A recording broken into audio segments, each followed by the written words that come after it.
Good morning प्यारे बच्चों। Inter के रसायन के अध्ययन में धातु कर्म के अंतर्गत हम लोग अध्ययन कर रहे थे मेटलर्जी ऑफ एल्यूमिनियम का। एल्यूमिनियम धातु का निष्कर्षण इसके मुख्य ऑक्साइड अयस्क बॉक्साइट से किया जाता है। पहले बॉक्साइट का शोधन करते हैं जिससे निर्जल एल्यूमिना प्राप्त होता है और निर्जल एल्यूमिना का हॉल तथा हेराल्ड की वैद्युत अपघटनी विधि से निष्कर्षण करते हैं, तब प्राप्त होता है अशुद्ध एल्यूमिनियम जो लगभग 99% शुद्ध होता है। निष्कर्षित अशुद्ध एल्यूमिनियम से शुद्ध एल्यूमिनियम कैसे प्राप्त करते हैं? शोधन द्वारा। और एल्यूमिनियम के शोधन की विधि भी वैद्युत अपघटनी विधि है। हम आपको पहले ही बताए थे कि मेटलर्जी ऑफ एल्यूमिनियम का निष्कर्षण इंटर बोर्ड परीक्षा के लिए तो महत्वपूर्ण है ही है। जो प्रश्न पूछा जाता है वो हम एक बार फिर दोहरा देते हैं। एल्यूमिनियम के किन्हीं दो मुख्य अयस्कों के नाम तथा सूत्र लिखिए। एल्यूमिनियम के निष्कर्षण की वैद्युत अपघटनी विधि या शोधन विधियों या एल्यूमिनियम के शोधन की वैद्युत अपघटनी विधि का वर्णन कीजिए। इन तीनों में से कोई एक, या तो बॉक्साइट के शोधन की विधियां, या निर्जल एल्यूमिना के वैद्युत अपघटन से एल्यूमिनियम का निष्कर्षण, या निष्कर्षित एल्यूमिनियम से शुद्ध एल्यूमिनियम प्राप्त करने की वैद्युत अपघटनी विधि। इन तीनों में से कोई एक पूछा जाता है। इस तरह से 2 अंक का प्रश्न रहता है। आपको जानकारी है कि मेटलर्जी ऑफ एल्यूमिनियम कंपटीशन में भी सम्मिलित है और निष्कर्षण में क्या आपको याद रखना है, आज जानकारी दिए थे। चलिए आज आपको समझाते हैं। प्यूरिफिकेशन ऑफ एल्यूमिनियम, एल्यूमिनियम का शोधन, प्यूरिफिकेशन ऑफ एल्यूमिनियम। और एल्यूमिनियम की शोधन की विधि है वैद्युत अपघटनी विधि।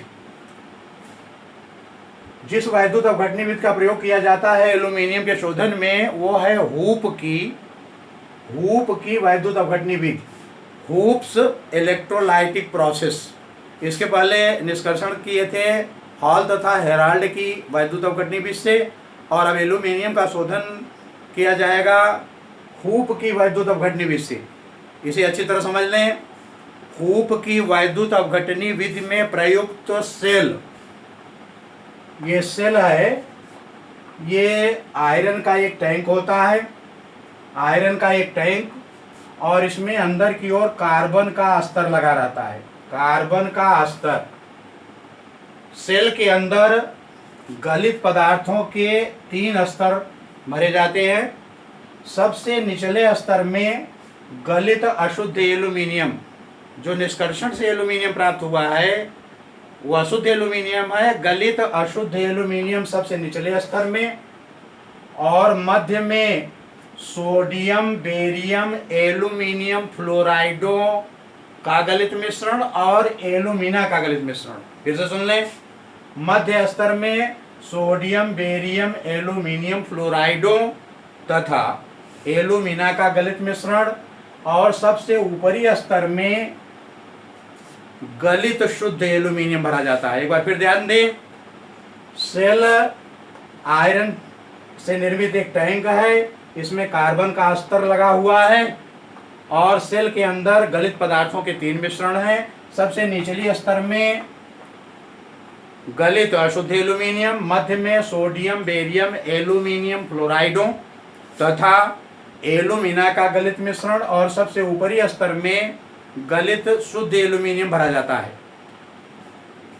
इसमें ऊपरी स्तर में गलित शुद्ध एल्यूमिनियम स्तर में ग्रेफाइट की कई छड़ें लटकी रहती हैं और इसे बैटरी के ऋण सिरे से जोड़ा जाता है। निचले स्तर में कॉपर एल्यूमिनियम मिश्र धातु की एक छड़ डूबी होती है, कॉपर एल्यूमिनियम मिश्र धातु की एक छड़ डूबी होती है, और इसे बैटरी के धन सिरे से जोड़ा जाता है।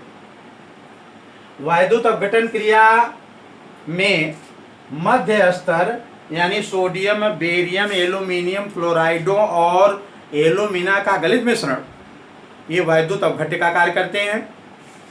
ऊपरी स्तर में भरा हुआ गलित शुद्ध एल्यूमिनियम ये कैथोड का कार्य करता है और निचले स्तर में भरा अशुद्ध गलित एल्यूमिनियम ये एनोड का कार्य करता है। हूप की वैद्युत अपघटनी विधि में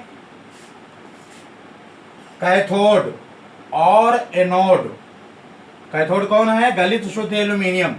एनोड कौन है? गलित अशुद्ध एल्यूमिनियम। ये इस हूप की वैद्युत अपघटनी विधि में दोनों इलेक्ट्रोड गलित हैं, द्रव अवस्था में हैं, इसलिए इनको चालक बनाने के लिए कैथोड गलित शुद्ध एल्यूमिनियम को बनाने के लिए इसमें ग्रेफाइट की कई छड़ें लटकाकर बैटरी के ऋण सिरे से जोड़ेंगे और गलित अशुद्ध एल्यूमिनियम को एनोड बनाने के लिए कॉपर एल्यूमिनियम मिश्र धातु की छड़ को बैटरी के धन सिरे से जोड़ेंगे। तो ये ग्रेफाइट की छड़ें और ये कॉपर एल्यूमिनियम मिश्र धातु की छड़ दोनों चालक छड़ें हैं।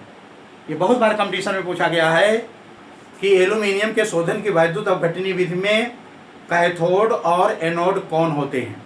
और अगर आप भूल कर कैथोड लिख दिए ग्रेफाइट की छड़ें और एनोड लिख दिए कॉपर एल्यूमिनियम मिश्र धातु छड़ तो ये गलत हो जाएगा, क्योंकि ये चालक छड़ें हैं। इसमें कैथोड है गलित शुद्ध एल्यूमिनियम और एनोड है गलित अशुद्ध एल्यूमिनियम। ये बात ध्यान में रखिएगा। जब विद्युत धारा प्रवाहित की जाती है तो वैद्युत अपघटन क्रिया में निचले स्तर से मध्य वाले स्तर से जब विद्युत धारा प्रवाहित करेंगे तो वैद्युत अपघटन की क्रिया में मध्य स्तर से शुद्ध एल्यूमिनियम निकलकर ऊपरी स्तर में आ जाएगा और इतना ही जितना मध्य स्तर से ऊपरी स्तर में एल्यूमिनियम आएगा उतना ही निचले स्तर से मध्य स्तर में एल्यूमिनियम आ जाएगा। तो इस तरह से वैद्युत अपघटन क्रिया कराते रहेंगे तो एनोड यानी गलित अशुद्ध एल्यूमिनियम से शुद्ध एल्यूमिनियम निकल कर ऊपरी स्तर में आ जाएगा। जब निचले स्तर में एल्यूमिनियम की मात्रा कम हो जाती है तब गलित अशुद्ध एल्यूमिनियम और इसमें मिलाया जाता है। तो इस तरह से वैद्युत अपघटन क्रिया में शुद्ध एल्यूमिनियम गलित अवस्था में प्राप्त हो जाता है। ये 99.8% शुद्ध होता है। अब और शुद्ध प्राप्त करने के लिए दोबारा वैद्युत अपघटन की क्रिया कराते हैं तो 100% शुद्ध एल्यूमिनियम प्राप्त हो जाता है। तो प्यारे बच्चों, ये बातें आप ध्यान में रखिएगा। हूप की वैद्युत अपघटनी विधि में कैथोड और एनोड कौन है, चालक छड़ें कौन है और वैद्युत अपघट्य पदार्थ कौन है, ये बातें आपको अवश्य याद रहना चाहिए, क्योंकि ये बोर्ड परीक्षा के अलावा कंपटीशन में भी कई बार पूछा गया है। चालक छड़ें कौन है, वैद्युत अपघट्य कौन है और कैथोड एनोड कौन से होते हैं। तो इस तरह से मेटलर्जी ऑफ एल्यूमिनियम अध्ययन में समाप्त हुआ। इसकी PDF फाइल इसी के साथ भेज देंगे, आप नोट्स बना लीजिएगा। आज यहीं तक। मेटलर्जी ऑफ आयरन अगले वीडियो में चर्चा करेंगे। धन्यवाद।